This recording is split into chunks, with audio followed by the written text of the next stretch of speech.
하나님의 말씀, 오늘 주실 말씀은 여호수아 9장 1절로 15절 말씀입니다.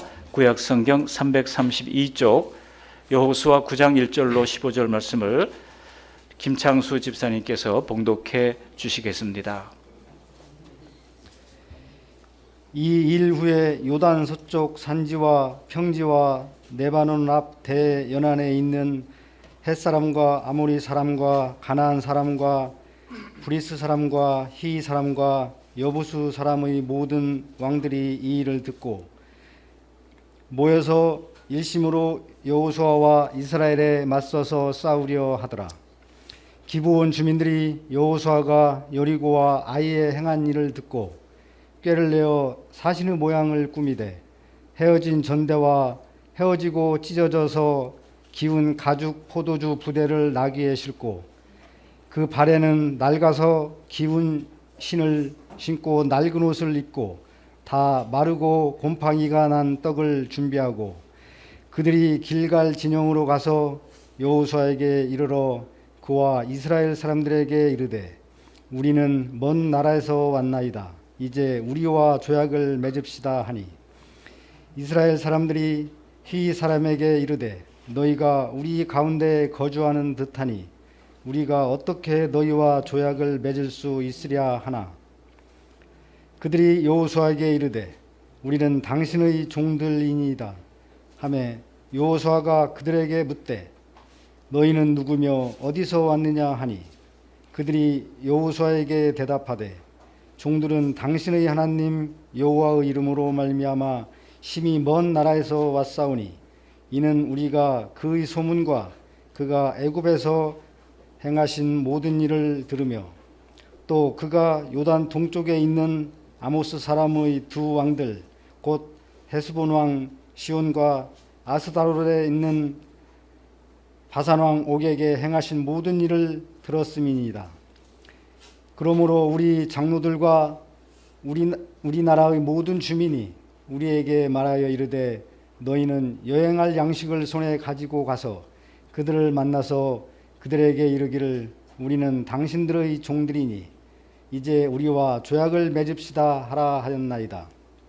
우리의 이 떡은 우리가 당신들에게로 오려고 떠나던 날에 우리들의 집에서 아직도 뜨거운 것을 양식으로 가지고 왔으나 보소서 이제 말랐고 곰팡이가 났으며 또 우리가 포도주를 담은 이 가죽 부대도 새 것이었으나 찢어지게 되었으며 우리의 이 옷과 신도 여행이 매우 길었으므로 낡아졌나이다 한지라.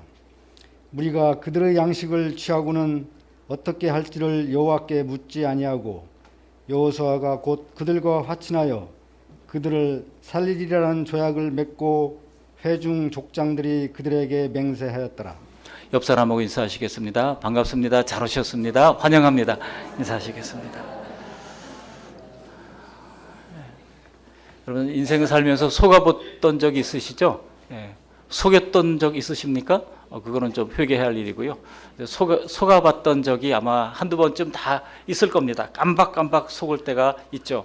근데 사람이 작정하고 속여를 들면 안 넘어갈 수가 없습니다. 얼마 전에 이 빌라왕 전세 사기 사건을 보시면 이게 부동산 하시는 분들도 다 깜박 속아 넘었고요. 은행에 있는 분들도 다 깜박 속아서 다 서명을 하고 이렇게 했습니다. 정말 안타까운 것은 언제까지나 이 사람들이 이제 속일 수는 없지만 가장 불행한 것 중에 하나가 평생 정말 당하지 말아야 할 것 중에 하나가 사기 당하는 것이라고 할 수 있습니다. 근데 오늘 본문의 내용을 보면 한마디로 사기 조약을 맺었다는 것입니다. 기브온 주민들이 이 사기 조약을 맺어가지고 그들이 죽지 않고 살아남게 된 사건입니다. 여호수아가 왜 이것을 가려내지 못하고 조약을 맺었는지 따져보면서 오늘 소중한 교훈을 얻게 되시기를 바랍니다.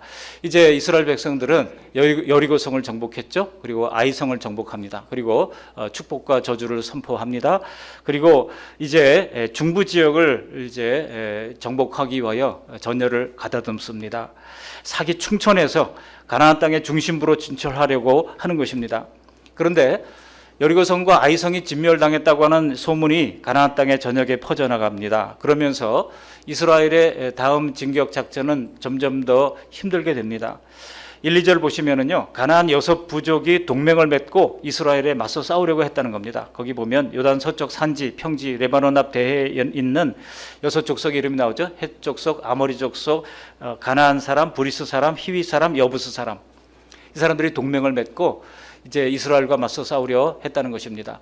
원래는 기르가스 족속이라고 하는 족속이 하나 더 있는데 동맹을 맺은 것은 이 6부족이 동맹을 맺고 이스라엘과 지금 전쟁을 하려 하고 있다는 겁니다.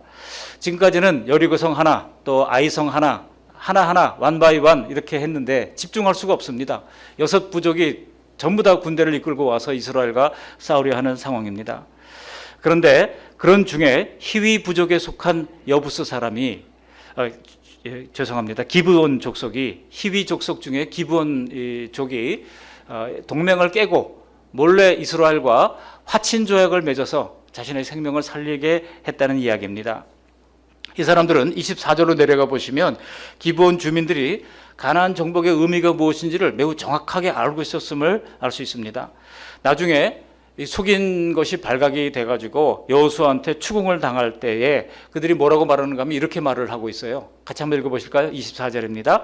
그들이 여호수아에게 대답하여 이르되 당신의 하나님 여호와께서 그의 종 모세에게 명령하사 이 땅을 다 당신들에게 주고 이 땅의 모든 주민을 당신들 앞에서 멸하라 하신 것이 당신의 종들에게 분명히 들림으로 당신들로 말미암아 우리의 목숨을 잃을까 심히 두려워하여 이같이 하였나이다.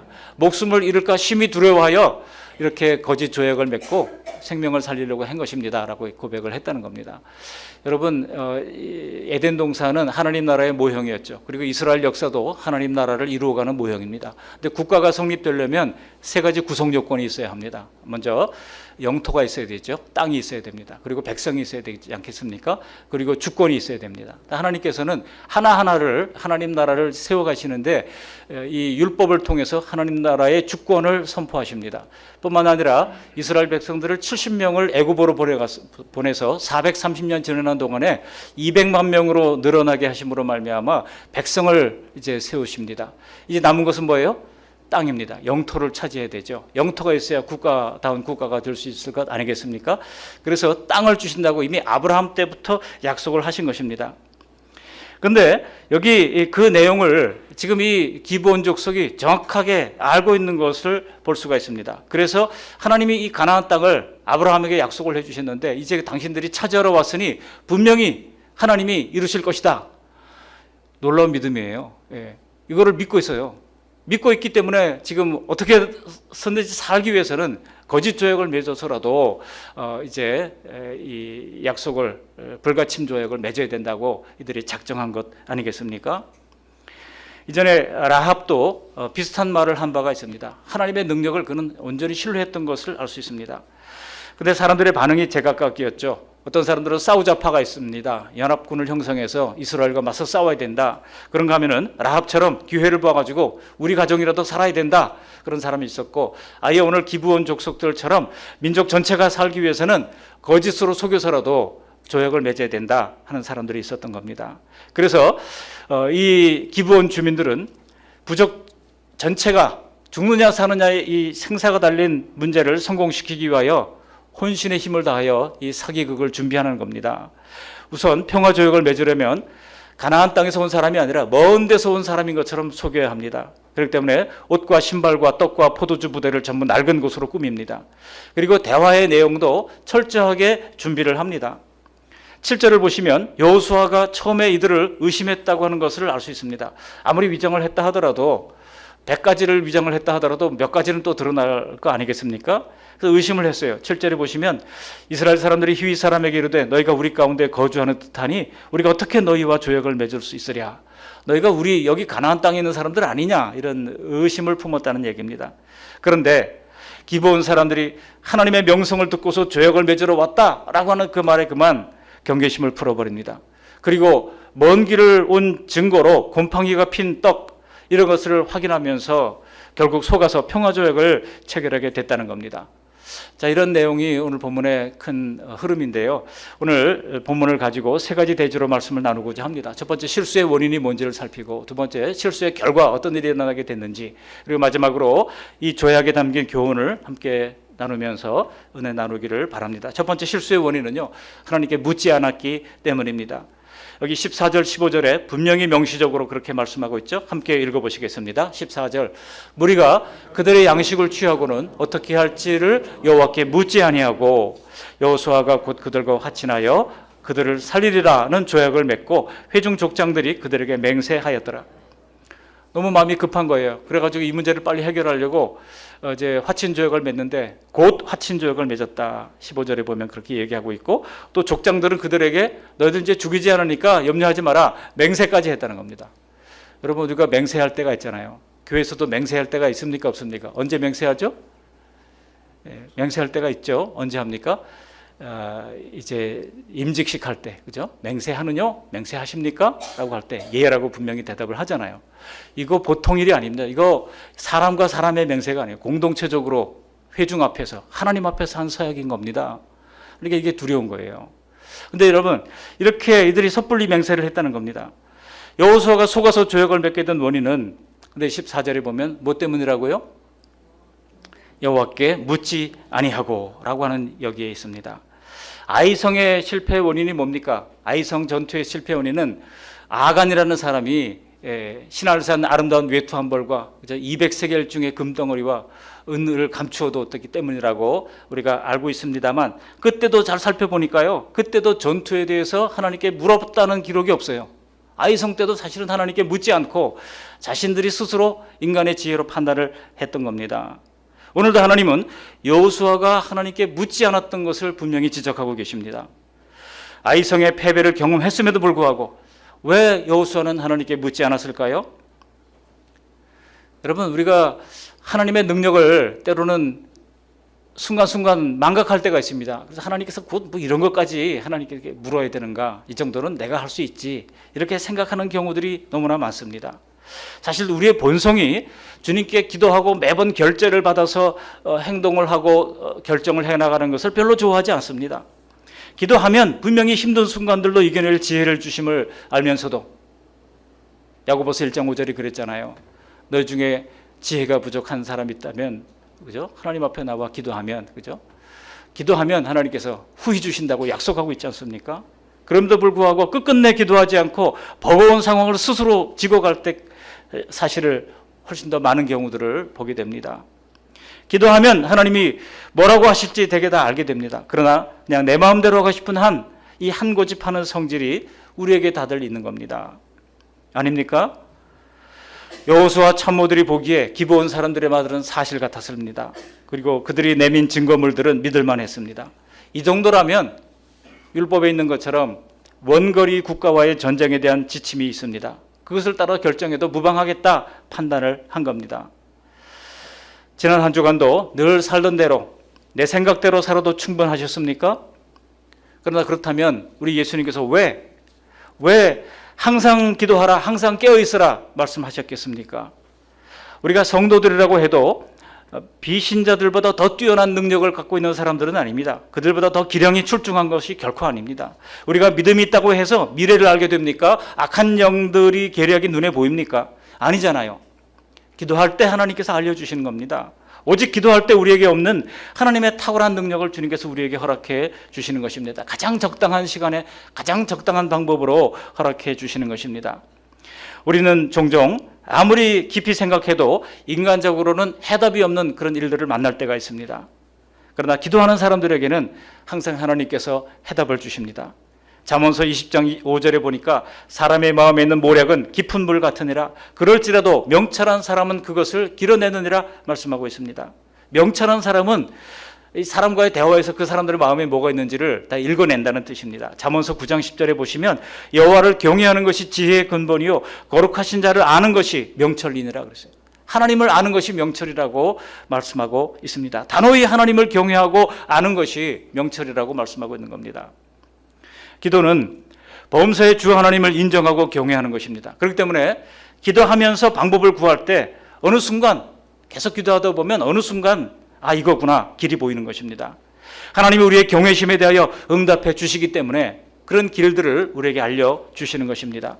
우리가 믿음으로 뭔가 순종하고 하나님께 봉사했을 때 찾아오는 그 보람과 기쁨과 만족이 얼마나 큰지 여러분 봉사해 본 사람들은 다 알잖아요.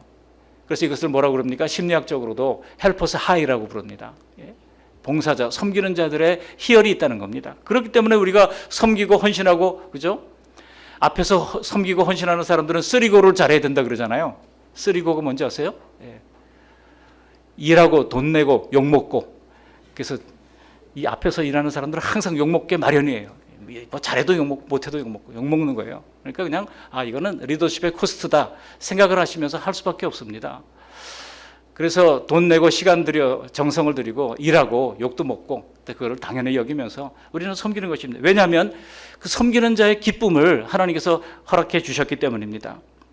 그런데도 기도하지 않고 계속 살아간다면 그런 대로 잘 살아가는 것 같지만 실은 앞에 놓여 있는 여러 가지 덫에 걸려가면서 울퉁불퉁 인생을 살아갈 수밖에 없는 것입니다. 여기 여호수아의 실수의 원인은 하나님께 묻지 않았던 데 있습니다.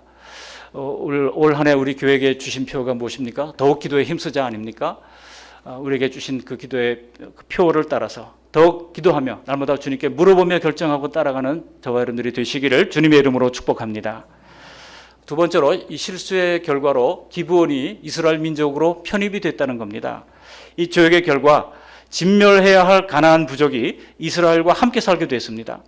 하나님이 왜 가나안 부족들과 사이좋게 살라고 말씀하지 않고 진멸하라고 했는지에 대해서는 이미 여호수아 7장 설교를 통해서 말씀을 드렸습니다. 가나안 전쟁은 하나님의 심판과 구원의 모형이라고 말씀을 드렸습니다. 그런데 실제적으로 가나안을 하나님이 지금 심판을 하고 있는 겁니다. 누구를 통해서? 이스라엘 백성을 통해서 심판하고 있는 것입니다. 하나님이 그들의 죄악에 대하여 간과하지 아니하시고 심판하시는 것입니다. 하나님이 세상의 죄악에 전혀 관계하지 않고 관여하지 않는다, 이런 생각은요 아주 잘못된 생각입니다. 지금도 하나님이 자연법칙이든 특별 섭리든 지구상의 모든 악을 적절하게 심판하십니다. 때로는 악한 세력을 들어서 악한 세력을 심판하는 소위 EEJ의 심판을 행하기도 하시고 또 기적적인 방법으로 심판을 행하기도 하십니다. 우리가 하나님의 정의가 지금 우리 시대의 백성들이 느끼는 가장 큰 요구가 있다면 정의에 대한 목마름, 갈망일 겁니다. 과연 정의가 있는가? 이게 사람들의 마음속에 심겨진 의문이요 질문입니다. 그러나 우리 하나님은 공의의 하나님이십니다. 우리 하나님은 사랑의 하나님이신과 동시에 공의의 하나님이신 것입니다. 당시 가나안 부족들은요 우상 숭배의 죄악이 지금 한계에 달해 있는 상황입니다. 하나님이 조상 아브라함에게 가나안 땅을 약속하신 바가 있습니다. 가나안 땅을 여호수아에게 처음 약속했던 게 아니에요. 아브라함 때 벌써 약속하셨어요. 근데 아브라함 때 주지 않았죠. 왜 주지 않으셨습니까? 하나님이 대답을 하십니다. 아직 가나안 땅에 죄악이 관영하지 않았다는 거예요. 관영하다는 말은 가득 차지 않았다는 겁니다. 그래서 심판의 때가 아직 가득 차지 않았기 때문에 아브라함 때는 그 땅을 주지 않았어요. 그런데요, 그러던 것이 지금은 그들의 죄가 더욱 흉폭해졌고 죄의 분량이 가득 쌓여졌다는 것입니다. 심판의 때가 다 찬 것입니다. 여러분, 절대 하나님이 행복하게 죄 없이 살아가는 양민을 몰살시키려고 했던 게 아닙니다. 하나님은요 이 죄 많은 이 가나안 족속들을 이스라엘을 통하여 심판하시는 것입니다. 그 이전에 있었던 소돔의 심판에서도 소돔 사람들이 얼마나 성적으로 문란했고 인륜적으로 악했는지를 알 수 있지 않습니까? 오죽하면 영어 단어에 소돔이라고 하는 단어가 있는데요, 찾아보시면 동성연애 이렇게 나옵니다. 소돔 사람들이 행했던 그 행동, 그것을 그대로 행했다는 겁니다. 그래서 소돔이라고 하는 말이 나올 정도로 그들이 성적으로 타락을 했다는 겁니다. 여러분, 그 사람들이 누굽니까? 그 사람들이 바로 가나안 부족들이 된 것입니다. 그에 비하면 이스라엘은요 광야에서 곱게 자란 사람들에 불과합니다. 또 현실적으로 가나안 사람들이 이스라엘과 그냥 옆에서 평화롭게 살라고 그렇게 모른 채 할 수가 도저히 없는 것입니다. 만일 그렇게 전쟁이 계속되는 땅이라고 한다면 가나안 땅을 하나님이 약속의 땅, 이제 안식의 땅이라고 말할 수는 없겠죠. 그러므로 하나님이 이스라엘을 통치하시려면 가나안 땅의 죄악은 반드시 척결해야 했던 것입니다. 만일 그들을 남겨둔다면 이스라엘에게도 그 타락의 문화와 종교를 따를 것이기 때문에 정말 자식까지 제물로 바치는 끔찍한 몰래 우상 숭배를 나중에 보면 이스라엘도 그들이 본받아서 행하는 것을 볼 수 있지 않습니까? 왜 그렇습니까? 하나님이 전부 다 진멸해라 해서 바치라고 그랬건만 여호수아가 정복한 땅은요, 땅은 분배를 해놨잖아요. 정복하기 이제 중부 지역 정복하고 북부 지역 산지까지 다 정복을 한 다음에 그들이 그 땅에 전쟁이 그쳤더라 그랬는데 사실은 전쟁이 그쳐서는 안 될 일이었어요. 끝까지 했어야만 하는데 땅을 분배받은 이 12지파들이 자기 땅에 있는 족속들을 다 쫓아내지 못하고 말았습니다. 그리고 그들이 결국 그들의 옆구리에 가시 같은 존재가 됐다는 겁니다. 뿐만 아니라 그들이 가졌던 죄악을 전파하면서 이스라엘도 물들기 시작했다는 것입니다. 성도들이 세상을 정복하지 못하면 안타깝게도 성도들은 자기도 모르는 사이에 악한 세속 문화에 물들기가 쉽다는 것입니다. 이스라엘은 멸해야 할 것을 그냥 두었다가 결국은 그것이 화근이 되어서 나중에는 그 땅에서 쫓겨나 바벨론의 70년 포로가 되는 수모를 겪게 됩니다. 여러분, 이것은 오늘날 우리들의 믿음에도 그대로 적용됩니다. 죄의 본성을 없앨 수는 없지만 죄성이 만들어낸 악한 습관들을 끊어내며 살아야 진정한 평화가 오는 것입니다. 그렇지 못하기에 우리 마음이 때로는 분노로, 때로는 억울함으로, 때로는 불안함으로 죽을 듯 부글거리는 것입니다. 싸워야 얻어야 할 것은 언감생심, 아예 생각도 못한 채 오직 자기 자신에게만 발목이 잡혀있는 자기중심성의 삶을 살아가게 되는 것입니다. 이스라엘을 거룩한 나라로 세우시고 마침내 이방인들로 구원을 얻게 하시는 것이 하나님의 처음의 계획이었습니다. 물론 이것은 아브라함의 자손 예수님을 통해서 온 민족을 구원하실 것이라고 하는 말씀을 통해서 계속 증거되었습니다. 아브라함만 복을 받으라고 했던 거 아니죠. 너로 말미암아 누가 천하만민이 복을 얻게 하는 것이 하나님의 뜻이었습니다. 신명기에 보시면요, 가나안 7부족을 제외한 먼 나라와의 전쟁에 대해서는 지침이 있습니다. 그 지침이 뭐냐면 신명기 20장 10절에 이렇게 기록하고 있어요. 같이 한번 읽어보십니다. 내가 어떤 성읍으로 나아가서 치료할 때에는 그 성읍에 먼저 화평을 선언하라. 먼저 화평을 선언하라는 겁니다. 그리고 이 사람들이 화평을 받아들여서 성문을 열면 들어가서 평화조약을 맺어도 된다고 말씀하신 것입니다. 여호수아가 기브온 족속과 이렇게 속아서 평화조약을 맺은 것은 먼 나라 사람들이라고 생각했기 때문에 그들이 이제 그 말씀을 근거로 조약을 맺었던 겁니다. 그러나 실제로 기브온 족속이 살던 곳은 이스라엘이 진영을 치고 있는 길갈에서 불과 3일길에 불과한 가까운 지역에 살고 있는 히위 족속 사람들이었습니다. 깜박 속은 것이죠. 그래서 이 일을 여호수아가 어떻게 처리합니까? 먼저 18절을 보시면 이 잘못된 결정으로 말미암아 여호수아의 리더십에 치명타를 입게 됩니다. 18절 말씀을 함께 읽어보십니다. 그러나 회중 족장들이 이스라엘의 하나님 여호와로 그들에게 맹세했기 때문에 이스라엘 자손이 그들을 치지 못한지라. 그러므로 회중이 다 족장들을 원망하니, 족장들을 원망하는 그런 일이 일어났습니다.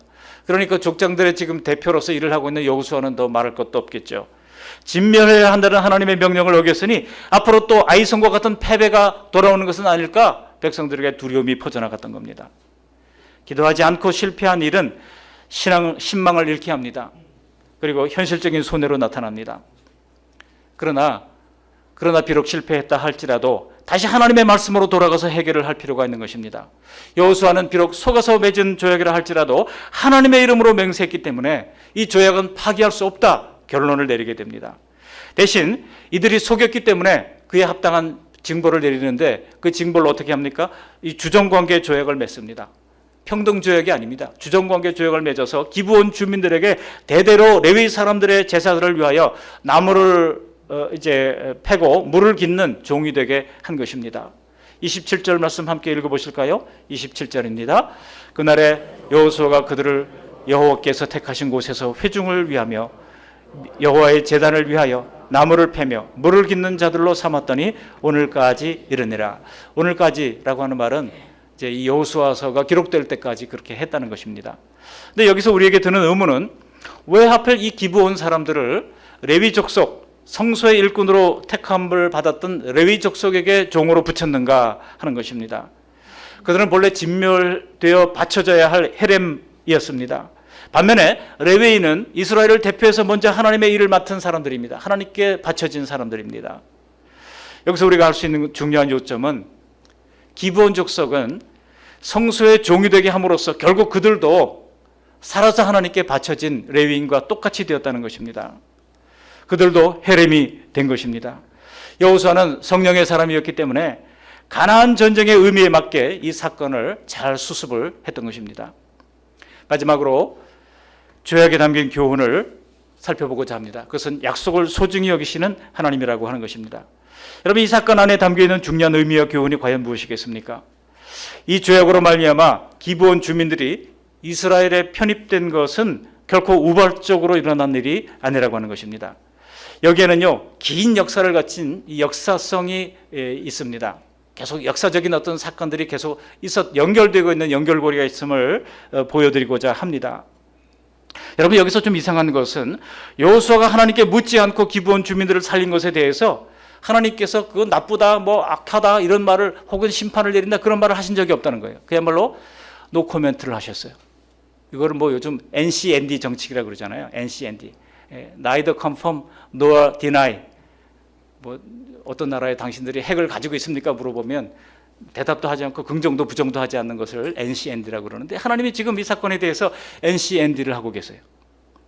보세요. 히위 족속과 이스라엘 사이에는 과거 아주 찜찜한 사건이 있습니다. 하나님이 이렇게 했던 이유가 있는 겁니다. 물론 우리가 기도하지 않을 때 하나님이 벌을 내리시지도 않습니다. 여기 보시면 본문의 내용도 그렇죠. 물론 우리가 기도하지 않는다고 하나님께서 벌을 내리지는 않지만 울퉁불퉁 살아간다고 말씀을 드렸습니다. 다만 우리의 인생이 힘들게 꼬이는 것 뿐입니다. 그럼에도 불구하고 하나님이 중요한 원리를 오늘 본문을 통해서 보여주시는데, 과거 사건을 떠올리게 하시는 것입니다. 여러분, 과거 창세기 30장 보시면 야곱 시대에 있었던 일입니다. 야곱이 외삼촌 라반의 집에서 20년을 지내다가 다시 고향으로 돌아오는 여정 중에 이 세겜 지역을 지나게 됩니다.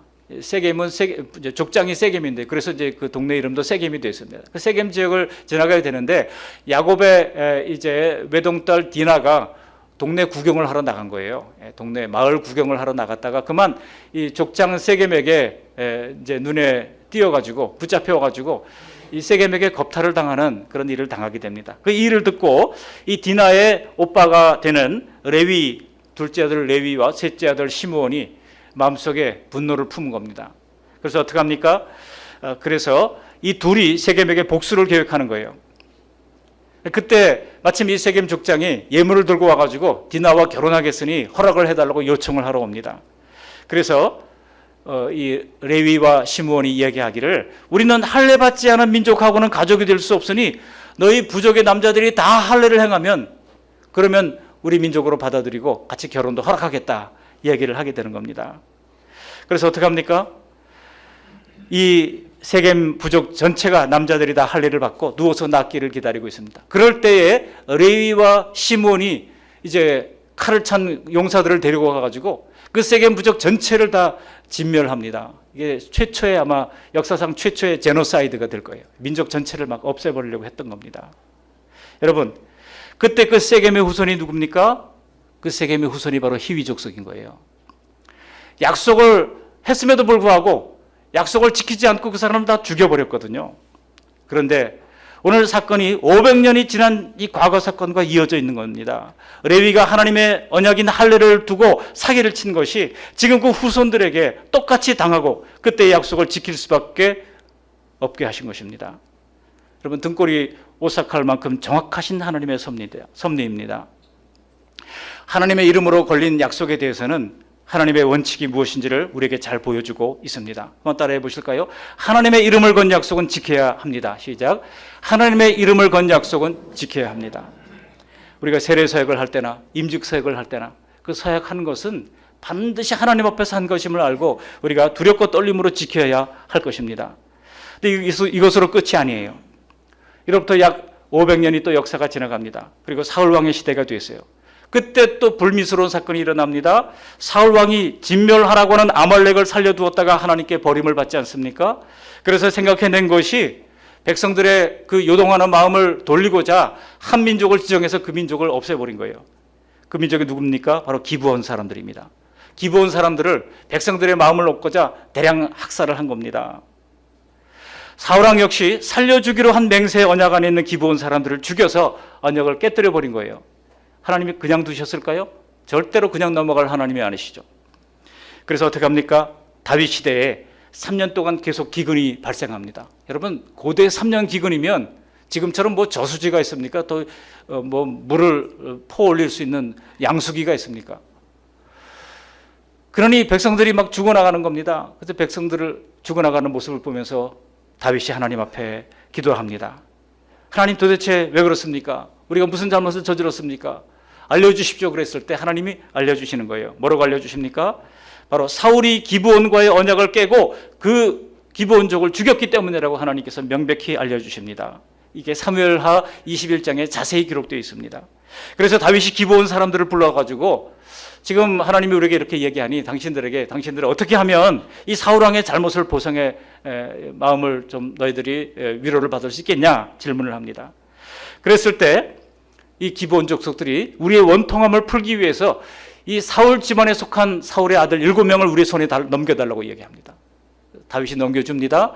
그래서 사울 왕의 7 아들을 하나님 앞에서 목을 매답니다. 그리고 나서야 하나님이 비를 내려주십니다. 여러분 보십시오. 하나님이 야곱의 아들과 히윗 사람과 맺은 사기 언약을 500년 넘게 기억하셨다가 오늘 그 조약을 지키게 하셨죠. 그리고 오늘 이 언약은 다시 500년이 지난 다윗 왕 때까지도 하나님께서 기억하고 계셨던 것입니다. 그래서 그들을 함부로 이제 죽였던 이 사울 왕가에 하나님께서 저주를 베풀어 주신 것입니다. 이것은요, 하나님이 얼마나 철저하게 언약을 지키시고 언약 안에 들어온 사람들을 지켜주시는지를 잘 보여주고 있는 것입니다. 여러분, 우리가 예수님을 믿었다면 우리도 하나님의 언약 안에 들어있는 것입니다. 그렇지 않습니까? 우리가 언약 안에 있습니까? 아닙니까? 있습니다. 왜? 예수님을 통해서 우리는 언약 안에 있는 거예요. 근데 예수님 통해서 언약 안에 있는 사람들에게 하나님이 분명히 약속해 주신 것입니다. 우리가 무엇을 보고 하나님을 믿고 있습니까? 뭐 하나님이 언제 우리에게 꿈에라도 나타난 적이 있습니까? 아닙니다. 어제 하나님의 약속, 성경에 기록된 하나님의 약속을 보고 우리가 신앙생활하고 믿는 거 아니겠습니까? 주님이 우리에게 주신 놀라운 약속이 요한복음 14장 2절 3절에 있습니다. 얼마나 우리에게 은혜되는 말씀인지 몰라요. 우리 같이 한번 읽어보시겠습니다. 내 아버지 집에는 거할 곳이 많도다. 그렇지 않으면 너희에게 일렀으리라. 내가 너희를 위하여 거처를 예비하러 가노니 가서 너희를 위하여 거처를 예비하면 내가 다시 와서 너희를 내게로 영접하여 나 있는 곳에 너희도 있게 하리라. 우리가 믿는 것이 옛 언약인 구약과 새 언약인 신약입니다.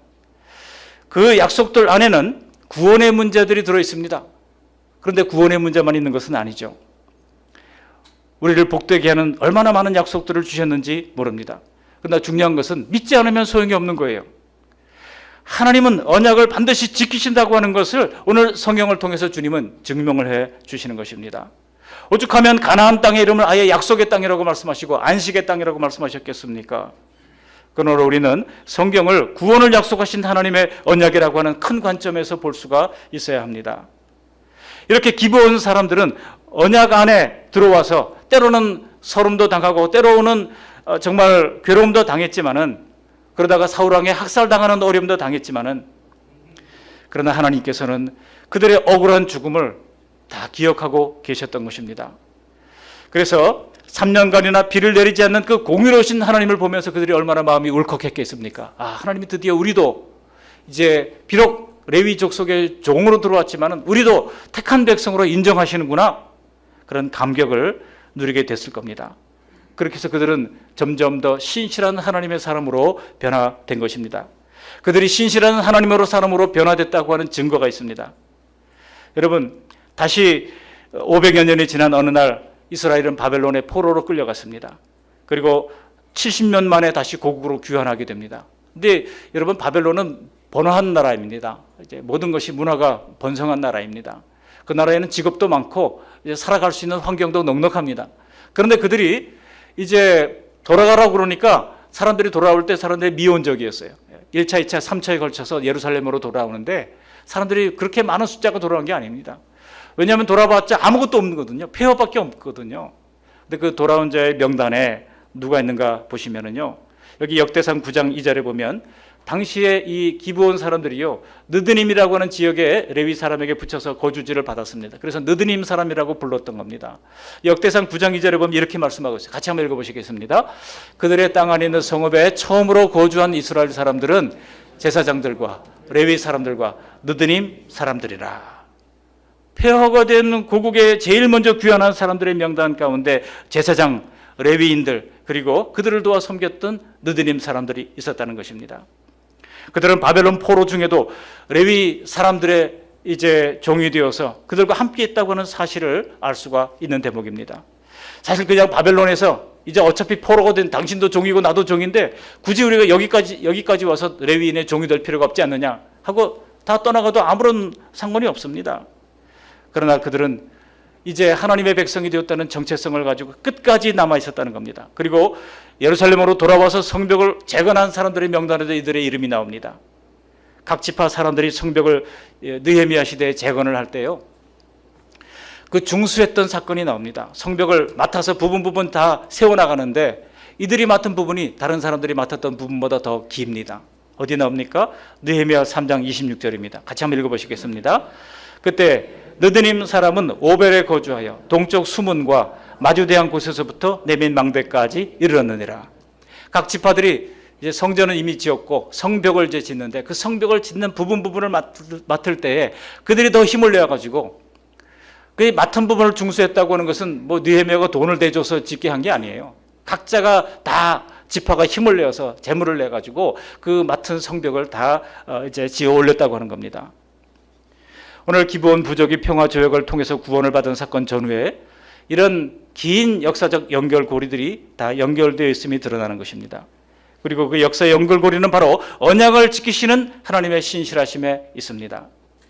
그러므로 하나님은 예수 그리스도 안에서 세워놓으신 구원의 언약을 반드시 지키신다는 사실을 믿으시기를 바랍니다. 한때는 이방인이었으나 그러나 백수십 년 전에 하나님께서 이 땅에 선교사님을 통하여 복음을 듣게 하시고 복음을 믿고 주님 앞에 나온 우리들을 하나님의 자녀로 다 받아주시고 우리 또한 하나님의 언약 안에 있는 하나님의 사람으로 세워주신 것입니다.